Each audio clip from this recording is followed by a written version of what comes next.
Hi friends, அனைவருக்கும் வணக்கம். இன்னைக்கு 30 நாள் நெக் டிசைன் பயிற்சி வகுப்புல டுடே கிளாஸ் பார்க்க போகிறோம். இன்னைக்கு நம்ம தைக்க போகிற நெக் டிசைன் பார்த்தீங்கன்னா ரொம்ப சிம்பிளான முறையில் ஈஸியாக இருக்கும். நம்ம சேனலை இப்போ தான் நீங்கள் ஃபஸ்ட் டைம் பார்க்குறீங்க அப்படின்னா சப்ஸ்கிரைப் பண்ணாதவங்க சப்ஸ்கிரைப் பண்ணிட்டு பாருங்கள். அது மட்டும் இல்லாமல் பிப்ரவரி 15 முதல் மார்ச் 15ஆம் தேதி வரைக்கும் நம்ம சேனலில் பார்த்தீங்கன்னா ஒரே வீடியோவில் 5 நெக் டிசைன் வீடியோ அப்லோட் செய்யப்படும். ஆல்ரெடி அந்த வீடியோ பார்த்தீங்கன்னா ஒரு 4-5 நாளைக்கு ஒரு டைம் அந்த மாதிரி போட்டுக்கிட்டு இருந்தோம். இனிமேல் பார்த்தீங்கன்னா பிப்ரவரி 15 முதல் மார்ச் 15ஆம் தேதி வரைக்குமே ரெகுலராகவே வரப்போகுது. அதனால் கண்டிப்பாக மிஸ் பண்ணாமல் பாருங்கள். இதில் பார்த்தீங்கன்னா ஒரு வீடியோவுக்கு 10 கொஸ்டின் கேட்கப்படும். கண்டிப்பாக அதையுமே நீங்கள் நோட் பண்ணி பாருங்கள். ஆரம்பத்துலேருந்து முடிகிற வரைக்கும் ஸ்கிப் பண்ணாமல் நீங்கள் பார்த்தீங்கன்னா தான் உங்களுக்கு ஒரு தொழிலை கற்றுக்கிட்ட மாதிரியும் இருக்கும். அந்த கொஸ்டினுக்கு ஆன்சரும் உங்களுக்கு கிடைச்ச மாதிரியும் இருக்கும். இப்போ வாங்க ஃப்ரெண்ட்ஸ், வீடியோக்குள்ளே போயிடலாம். இதுக்கு தேவையான பொருட்கள் பார்த்துடலாம். இப்போ நம்ம கேன்வாஸை பயன்படுத்தி தான் நம்ம தைக்க போகிறோம். இது பார்த்தீங்கன்னா லைனிங் கிளாத், மெயின் கிளாத் எடுத்திருக்கோம். இந்த மெயின் கிளாத்தில் சைடில் இருக்கக்கூடிய பீஸை வச்சு தான் நம்ம ஒரு டிசைன் நம்ம தைக்க போகிறோம். இப்போ இதோட அளவுகள் பார்த்துடலாம். தச்சு படிமான தையல் போட 1 இன்ச்சு, ப்ளவுஸோட ஹைட்டு பார்த்தீங்கன்னா 16.5 இன்ச்சு, கழுத்து அகலம் 2.5 இன்ச்சு, ஷோல்டர் 3.25, ஆம்கோல் பார்த்தீங்கன்னா 6.25 இன்ச்சு, செஸ்ட்டில் ஒரு பகுதி பார்த்தீங்கன்னா 10.5 இன்ச்சு, தையலுக்காக ஒரு 1.5 இன்ச்சு, பின்கழுத்து உயரம் பார்த்தீங்கன்னா 10 இன்ச்சு. நம்ம டிசைன் நெக்கு கட் பண்ணுறனால இந்த ப்ளவுஸை நம்ம அப்படியே மூடி வச்சிடலாம். எந்த ஒரு டிசைனாக இருந்தாலும் சரி நம்ம கேன்வாஸில் தான் கட் பண்ணணும். இப்போ நம்ம தைக்க போகிற டிசைன் பார்த்தீங்கன்னா போட் நெக் கிடையாது. நார்மல் நெக்லேயே டபுள் ஸ்டெப்பை பயன்படுத்தி தான் நம்ம தைக்க போகிறோம். இதுக்கு பார்த்தீங்கன்னா சின்ன சைஸில் பாருங்கள், இது போல் நான் கட் பண்ணியிருக்கேன். அகலம் பார்த்தீங்கன்னா ஒரு 2.5 இன்ச்சு. பாருங்கள், கழுத்து அகலம் 2.5 இன்ச்சு, உயரம் பார்த்தீங்கன்னா 3.5 இன்ச்சு. நம்மளுக்கு 10 இன்ச்சு வருது அப்படின்னா எப்போதுமே மேல் ரவுண்டுக்கு ஒரு 3 அல்லது 3.5 இன்ச்சில் மார்க் பண்ணணும். இப்போ நான் 3.5 இன்ச்சு ஹைட்டில் நான் எடுத்து இது போல் பாக்ஸ் போட்டுக்கலாம். இதில் பார்த்தீங்கன்னா ஒரு ரவுண்டு நம்ம போட்டுக்கலாம்.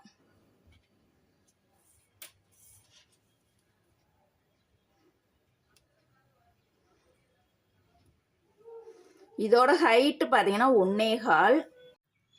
அவுட்லைன் பார்த்தீங்கன்னா 1 இன்ச்சில் இன்னொரு ரவுண்டு நம்ம போட்டுக்கலாம். இதை இப்போ பாருங்கள், நம்ம கட் பண்ணி எடுத்துக்கலாம்.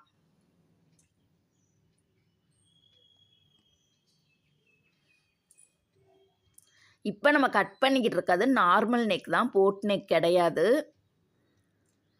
அடுத்ததாக பார்த்தீங்கன்னா இன்னொரு பேப்பரில் 2.5 இன்ச்சு அகலத்தில் ஹைட்டு 6.5 இன்ச்சில் நம்ம ஒரு பாக்ஸ் போட்டுக்கலாம்.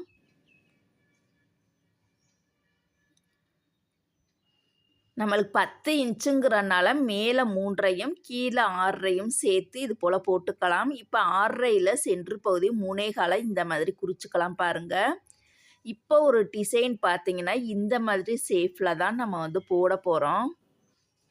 இதுக்கு நம்மளுக்கு பாக்ஸை விட்டு ஒரு 1/2 இன்ச்சு 3/4 இன்ச்சு அகலத்தில் நம்ம போட்டுக்கலாம். இப்போ சைடில் பார்த்தீங்கன்னா 1 இன்ச்சில் இது போல் அதே ஷேப்லேயே ஒரு ரவுண்டு நம்ம போட்டுக்கலாம். எக்ஸ்ட்ரா 1 இன்ச் மட்டும். இப்போ இந்த பகுதியை நம்ம கட் பண்ணி எடுத்துக்கலாம். இந்த மாதிரி டிசைன்ஸ்லாம் போட் நெக்கில் தான் தைக்கணும்னு கிடையாது. நம்ம நார்மல் நெக்கை யூஸ் பண்ணியும் இந்த மாதிரி டிசைன்ஸ்லாம் நம்ம தைக்கலாம்.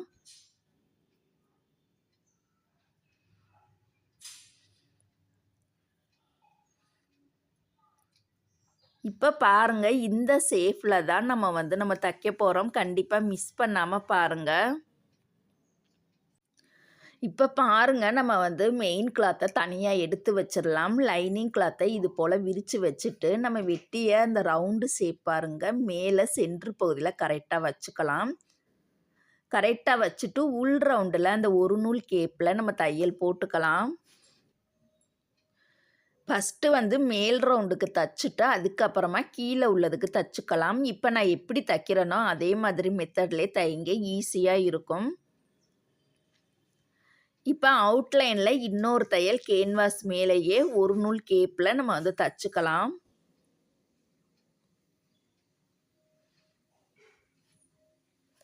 இப்போ பாருங்க நம்ம வந்து தச்சு முடிச்சிட்டோம். இப்போ ப்ளவுஸோட நல்ல பக்கமாக மேல் பக்கம் நல்ல பக்கம் வர்ற மாதிரி வச்சுக்கலாம், அடியில் கெட்ட பக்கம். இப்போ மேலே நல்ல பக்கத்தில் நம்ம தச்சு வச்சுருக்க அந்த கேன்வாஸ் பகுதியை கரெக்டாக சென்ட்ரு பண்ணி வச்சுட்டு அந்த முன்னாடி போட்ட தையல் மேலே உள் ரவுண்டில் ஃபஸ்ட்டு நம்ம தையல் போட்டுக்கலாம். இதுக்கு வெளி ரவுண்டில் போட தேவையில்லை, உள் ரவுண்டு மட்டும் நம்ம போட்டுக்கலாம். ஆரம்பிக்கும் போதும் முடிக்கும் போதும் கெட்டி தையல் போட்டுக்கலாம். இப்போ ஒரு 1/4 இன்ச் டிஸ்டன்ஸ் விட்டுட்டு நடுவில் இருக்கக்கூடிய எக்ஸ்ட்ரா கிளாத்தை இது போல் கட் பண்ணி எடுத்துக்கலாம். இப்போ ஃபினிஷிங் அழகாக கிடைக்கிறதுக்காக தையலில் படாமல் இது போல் குட்டி குட்டியாக கட் பண்ணிக்கலாம். இப்போ இதை நல்ல பக்கமாக திருப்பிக்கலாம் பாருங்கள். திருப்பிட்டு ஒட்டிலே ஓரத்திலே ஒரு படிமான தையல் நம்ம போட்டுக்கலாம். ஓரத்தில் போடக்கூடிய தையல் வளைவு நெளிவு வராமல் நேராக அழகாக போடணும். இந்த படிமான தையல் போடும் பொழுது நூல் கரெக்டாக மேட்சாக இருக்கணும். இப்போ அவுட்லைன் ஃபுல்லாக நம்ம தச்சு எடுத்துக்கலாம். இப்போ பாருங்கள் அந்த ப்ளவுஸை கரெக்டாக சென்ட்ரு பண்ணி கரெக்டாக மடிச்சுட்டு அடையாளப்படுத்துறதுக்காக அந்த சென்ட்ரு பகுதியில் லைட்டாக வந்து ஒரு லைன் போட்டுக்கலாம். இப்போ கீழ் ரவுண்டுக்கு தனியாக ஒரு துணியில் வந்து கொடுத்து தைக்க போகிறோம். தனியாக கொடுக்கறதுக்கு அதுக்கு மேட்சாக லைனிங் துணி இல்லாதனால என்கிட்ட இருக்கக்கூடிய வேறு ஒரு கிளாத்தில் கரெக்டாக சென்ட்ரு பண்ணி ஃபஸ்ட்டு உள் ரவுண்டு அந்த ஒரு நூல் கேப்பில் தச்சு எடுத்துக்கலாம். இந்த மாதிரி டிசைன் நெக்கெலாம் தைக்கிறோம் அப்படின்னா எக்ஸ்ட்ரா லைனிங் கிளாத்து எடுக்கிற அளவை விட எக்ஸ்ட்ரா ஒரு 1/4 மீட்டர் சேர்த்து எடுக்கணும். இப்போ உள் ரவுண்டு பாருங்கள் கரெக்டாக நம்ம வந்து தச்சு முடிச்சிட்டோம். அதை அப்படியே வெளியில் எடுத்து நூல் பீஸரை கட் பண்ணிக்கலாம். இப்போ அவுட்லைனில் ஒரு 1/2 இன்ச்சு மட்டும் எக்ஸ்ட்ரா பீஸரு விட்டுட்டு மீதி இருக்கக்கூடிய எக்ஸ்ட்ரா பீஸரை இது போல் கட் பண்ணி எடுத்துக்கலாம். இந்த 1/2 இன்ச்சு வந்து நம்ம மடித்து தைக்கிறதுக்காக தான் இந்த 1/2 இன்ச்சு எக்ஸ்ட்ரா விட்டுட்டு நம்ம கட் பண்ணுறோம். இப்போ பாருங்கள் மடிச்சுட்டு மடிக்கும் பொழுது அந்த ஓரத்தில் வரக்கூடிய தையல் வந்து கேன்வாஸ் மேலேயே நம்மளுக்கு வந்து படணும். இது போல் அவுட்லைன் ஃபுல்லாகவே பாருங்கள் மடித்து கேன்வாஸ் மேலே நம்ம வந்து தையல் போட்டுக்கலாம். இந்த மாதிரி மெத்தடில் தான் நம்ம வந்து தைக்கணும். எல்லாத்துக்குமே கண்டிப்பாக கேன்வாஸ் பயன்படுத்தி தைச்சோம் அப்படின்னா தான் அந்த நெக் வந்து பார்க்கும் பொழுது நம்மளுக்கு அழகாக நீட்டாக கிடைக்கும்.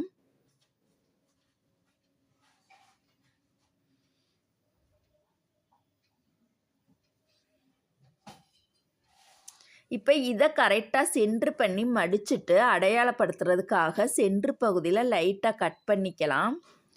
இப்போ ப்ளவுஸை பாருங்கள் நல்ல பக்கமாக வச்சுக்கலாம். மேல் பகுதி நல்ல பக்கத்தில் தான் நம்ம இப்போ தச்சு வச்சுருக்க கேன்வாஸ் பகுதியை நம்ம வைக்க போகிறோம் பாருங்கள். மேலே வந்து வளைவு சேஃப் வர்ற மாதிரியும் கரெக்டாக வச்சுக்கலாம். மாற்றி வச்சிடாமல் நம்ம வெட்டும் பொழுது மேலே வளைவு சேஃப் வர்ற மாதிரி தான் வச்சுருந்தோம். இப்போ மேலே ரவுண்டு நெக் வந்து நம்ம தச்சுருந்தோம். அதை அடுத்தே பாருங்கள் ரொம்ப கேப் விட்டுறாமல் அந்த ரவுண்டு நெக்கை ஒட்டியே இந்த தச்ச கேன்வாஸ் பகுதியை கரெக்டாக சென்ட்ரு பண்ணி வச்சுட்டு அந்த உள் ரவுண்டில் அந்த முன்னாடி போட்ட தையல் மேலேயே நம்ம தையல் போட்டுக்கலாம். அந்த கார்னர் வரக்கூடிய இடத்துல எல்லாம் ஊசியை உள்ளே இறக்கி துணியை திருப்பி இந்த மாதிரி முன்னாடி போட்ட தையல் மேலேயே நம்ம வந்து கரெக்டாக தையல் போட்டுக்கலாம்.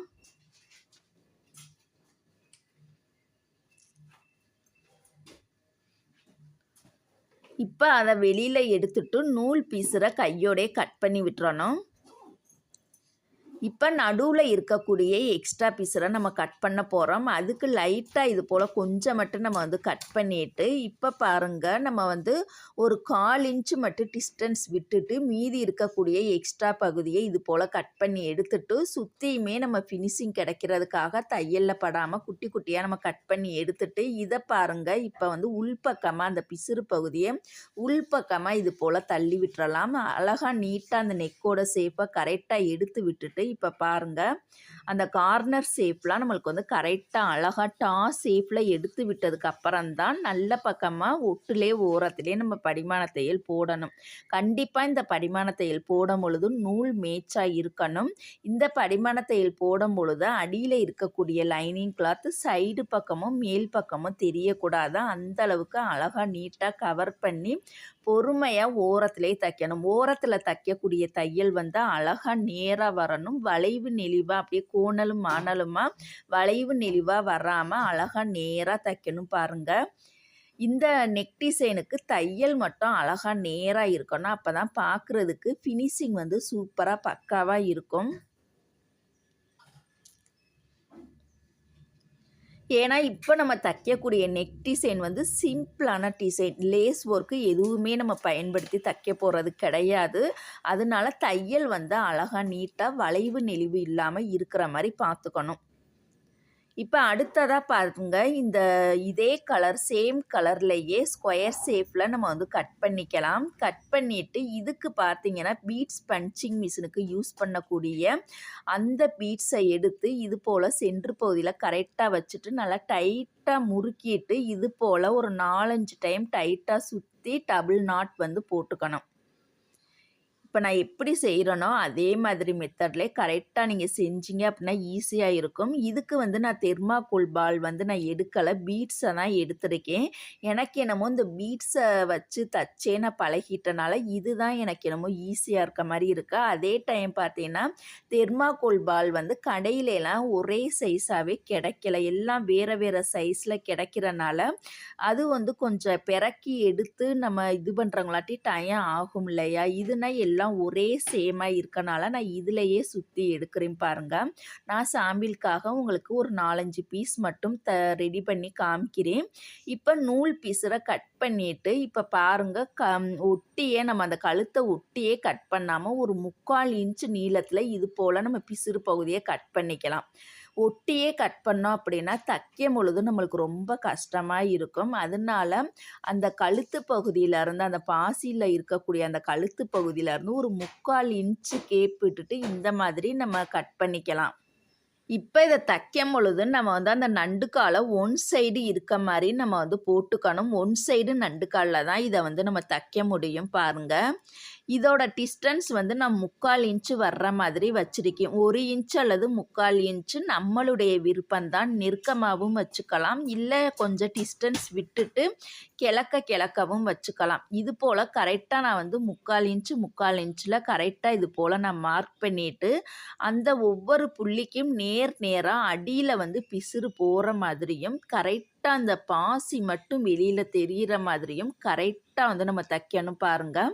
நம்ம கரெக்டாக தைக்கும் பொழுது அது அந்த இடத்த நல்லா ஸ்ட்ராங்காக பிடிச்சிக்கணும். அந்த பிசுறு பகுதியை நம்ம கையோட ரைட் சைடு அந்த விரல் பகுதியை டைட்டாக வந்து நம்ம பிடிச்சிட்டு அப்படியே நம்ம தையல் போட்டோம் அப்படின்னா அந்த ஒவ்வொரு பகுதியுமே அந்த ஒவ்வொரு பீஸுமே நம்மளுக்கு வந்து நழுவாது, ஈஸியாக இருக்கும். நம்மளுக்கு வந்து சுற்றுறதுக்கு தான் கொஞ்சம் டைம் எடுக்குமே தவிர தைக்கிறதுக்கு டைம் வந்து எடுக்கவே எடுக்காது, ஈஸியாக தைச்சிடலாம். இந்த இது நான் எதுக்காக அந்த பீட்ஸ்லேயே சுற்றுறேன்னு பார்த்தீங்கன்னா ஆன்லைனில் வந்து நான் பார்த்து வச்சுருக்கேன். அது பார்த்தீங்கன்னா அந்த தெர்மாக்கோல் பால் வந்து எல்லாமே ஒரே சேம் சைஸில் இருந்துச்சு. கேஷ் ஆன் டெலிவரி அப்படின்னா நம்ம வீட்டுக்கு பொருளை வாங்கிட்டு காசை கொடுத்துடலாம். இது பார்த்தீங்கன்னா ஏடிஎம் கார்டுலேயே அவங்களே ஃபஸ்ட்டே காசை எடுத்துகிட்டு பொருள் கொடுக்குறனால நான் கொஞ்சம் பயந்துட்டு நான் அந்த மாதிரி மெத்தடில் வந்து பண்ணலை. கேஷ் ஆன் டெலிவரியில் அந்த நான் பார்த்துருக்க அந்த ஃப்ளிப்கார்ட்டில் தான் அந்த மாதிரி இருக்குது. ஆனால் எல்லாமே ஒயிட் கலர் தான், ஒரே சேமாக இருந்துச்சு. சைஸ் வந்து சின்னதும் பெருசும் இல்லாமல் சேம் சைஸில் கிடச்சிச்சு. எனக்கு அந்த இது ரொம்ப பிடிச்சிருந்துச்சு. ஆனால் கேஷ் ஆன் டெலிவரி இல்லைங்கவுமே எனக்கு வந்து வாங்க பிடிக்கல. வேறு இதுலலாம் ட்ரை பண்ணி பார்த்தேன், கொஞ்சம் எல்லா சைஸுமே கலந்துருக்கனால எனக்கு பிடிக்கல. அதனால் இப்போதைக்கு நான் பீட்ஸே வச்சு இது பண்ணுறேன். கண்டிப்பாக எனக்கு அந்த தெர்மாக்கோல் பால் ஒரே சேம் சைஸில் கிடச்சிச்சு அப்படின்னா கண்டிப்பாக அதை யூஸ் பண்ணி எப்படி உங்களுக்கு ஈஸியான மெத்தடில் தைக்கிறதுன்னு கண்டிப்பாக உங்களுக்கு வந்து வீடியோ அப்லோடு பண்ணுறேன். இப்போ பாருங்கள், இதை வந்து நம்ம வந்து நேராக அந்த மார்க் பண்ண இடத்துக்கு நேராக கரெக்டாக கரெக்டாக வச்சு தைச்சிட்டோம் அப்படின்னா கண்டிப்பாக நழுவவே நழுவாது. இப்போ நான் தச்சுக்கிட்டு இருக்க இந்த மெத்தட்லேயும் தைக்கலாம், இல்லை பிசுறு தெரியாமல் தைக்கணும் அப்படின்னா அது வேறு மெத்தட்லேயும் தைக்கலாம். கண்டிப்பாக 2 மெத்தடையுமே யூஸ் பண்ணி உங்களுக்கு அடுத்தடுத்த வீடியோக்களில் நான் அப்லோடு பண்ணுறேன். கண்டிப்பாக மிஸ் பண்ணாமல் பாருங்கள். இந்த மாதிரி டிசைன்லாம் இந்த ஆஃபீஸில் ஒர்க் பண்ணுறவங்க, டீச்சர்ஸாக இருக்கிறவங்க, இல்லை வீட்டில் இருக்கிறவங்க இந்த டிசைன்லாம் யார் வேண்டுமானாலும் தச்சு போடலாம். பார்க்குறதுக்கு பார்த்தீங்கன்னா கொச கொசன்னு இல்லாமல் அப்படியே சிம்பிளாக நீட்டாக நம்மளுக்கு வந்து இந்த டிசைன்லாம் போடும்போது நம்மளுக்கு வந்து நல்லா ரிச்சாக தெரியும், ரொம்ப அழகாகவும் இருக்கும். அதனால தான் நிறையா பேர் வந்து அந்த தெர்மாக்கோல் பால் யூஸ் பண்ணி இந்த மாதிரி டிசைன்லாம் எக்கச்சக்கமாக தச்சு கேட்பாங்க. சூப்பராக இருக்கும். கண்டிப்பாக ட்ரை பண்ணுங்க. சிம்பிள் டிசைன் வேணும் அப்படின்னா அந்த லேஸ் ஒர்க்லாம் விரும்பாதவங்க, அந்த மாதிரியெல்லாம் வேண்டாம்னு சொல்கிறவங்கலாம் இந்த மாதிரி டிசைனை நீங்கள் தேர்ந்தெடுக்கலாம். நெக்கோட ஷேப் மட்டும் நம்ம வேறு வேறையாக வச்சுட்டு இந்த தெர்மாக்கோல் பாலை யூஸ் பண்ணி எந்த டிசைன் வேண்டுமானாலும் நம்ம தச்சு போடலாம். இப்போ பாருங்க நம்ம அழகா நீட்டாக தச்சு முடிச்சுட்டோம். கெட்டி தையல்லாம் போட்டுட்டு அந்த நூல் பீஸில் கையோடே கட் பண்ணி எடுத்தாச்சு. இப்போ பாருங்க எவ்வளோ அழகா சூப்பராக இருக்குது பார்த்தீங்களா? இப்போ அதை பின்பக்கமாக திருப்பி நம்ம எக்ஸ்ட்ரா பிசுரை வந்து நம்ம கட் பண்ணி விட்டுறலாம். அப்படியே நம்ம விட்டுட்டோம் அப்படின்னா அது போடும் பொழுது அந்த பிசுறு பகுதி கழுத்து பக்கமாக வந்துடும், மடங்கி மடங்கி ரெகுலராக போடும் பொழுது. அதனால நம்ம வந்து எக்ஸ்ட்ரா ஒரு 1/4 இன்ச்சு பிசுரை இது போல் நம்ம கட் பண்ணி எடுத்துட்டோம் அப்படின்னா அந்த பிசுறு பகுதி கழுத்து பக்கம் வராது. தைக்கும் பொழுது தான் நம்மளுக்கு 3/4 இன்ச்சு டிஸ்டன்ஸில் அந்த பிசுறு இருக்கணும். தச்சு முடித்ததுக்கப்புறம் அந்த எக்ஸ்ட்ரா பிசுரை இது போல் தையலில் படாமல் ரொம்ப ஒட்டியும் கட் பண்ணாமல் ஒரு 1/4 இன்ச்சு அந்த டிஸ்டன்ஸில் அந்த பிசுறு பகுதியை பூரா நம்ம கட் பண்ணி எடுத்துக்கலாம்.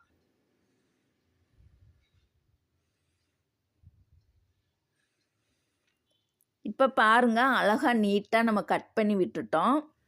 இது காட்டன் சாரீங்கிறனால சிம்பிளாக இதோடையே விட்டுறலாம், லேஸ்லாம் நம்மளுக்கு தேவைப்படாது.